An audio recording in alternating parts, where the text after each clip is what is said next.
রাজশাহীতে জনপ্রিয় হচ্ছে রাশিয়ান বাইকনুর জাতের আঙুর চাষ।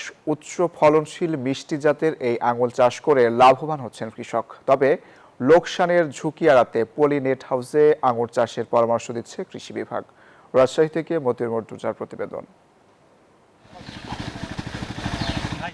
থোকায় থোকায় ঝুলছে বিদেশি জাতের লাল ও সবুজ রঙের মিষ্টি আঙ্গুর। দেখে মনে হতে পারে বিদেশের কোনো বাগান, কিন্তু রাজশাহীতেই এমন বিদেশি জাতের আঙ্গুর চাষ করে তাক লাগিয়েছেন বেশ কয়েকজন কৃষক। একমাত্র স্মার্ট সিটি বসুন্ধরা, আধুনিকতায় এক ধাপ এগিয়ে। রাজশাহীর দুর্গাপুর উপজেলার হাট কানপাড়া গ্রামের কৃষক রুহুল আমিন ৮ শতক জমিতে রাশিয়ান বাইকনুর জাতের আঙ্গুর চাষ করেছেন। ৮ মাস পর প্রতিটি গাছে ৭ থেকে ১০ কেজি করে আঙ্গুর ধরেছে। আকার ও স্বাদ বিদেশি আঙ্গুরের মতো হওয়ায় ভালো দামে বিক্রির আশা তার। আমি প্রথমে ইউটিউবে স্ক্রল করতে করতে দেখলাম যে বাংলাদেশে বাণিজ্যিকভাবে আঙ্গুর চাষ করা হচ্ছে। তো সেখান থেকে আমারও ইচ্ছে জাগলো যে আমিও এটা ট্রাই করতে পারি। সবসময় আমার ইচ্ছে ছিল যে নতুন কিছু নিয়ে কাজ করব, একজন উদ্যোক্তা হব।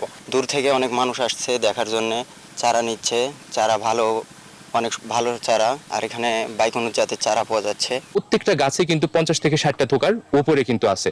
তো একটা থোকা যদি আমি ধরি যে হাফ কেজি করে, তাহলে কিন্তু একটা গাছে 25 থেকে 30 কেজি করে আঙ্গুর ধরছে।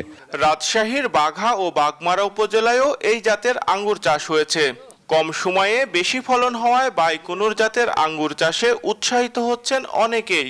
ভালো ফলন ও বেশি লাভের জন্য বিদেশি জাতের আঙ্গুর চাষের ক্ষেত্রে কৃষককে পলিনেট হাউস ব্যবহারের পরামর্শ দিচ্ছে কৃষি বিভাগ। যদি টেম্পারেচারটা একটু খুব বেড়ে যায়, সেক্ষেত্রে হয়তো আমাদের উৎপাদন কিছুটা ক্ষতিগ্রস্ত হতে পারে। তবে সেক্ষেত্রে যারা পলিনেট হাউসে এই আঙ্গুরটা আবাদ করতেছে কিছুটা শেডের মাধ্যমে, তারা এক্ষেত্রে একটা ভালো ফলাফল পেতে পারে। জেলায় এবছর 1.3 হেক্টর জমিতে আঙ্গুর চাষ হয়েছে। মতিউর মর্তুজা, নিউজ 24, রাজশাহী।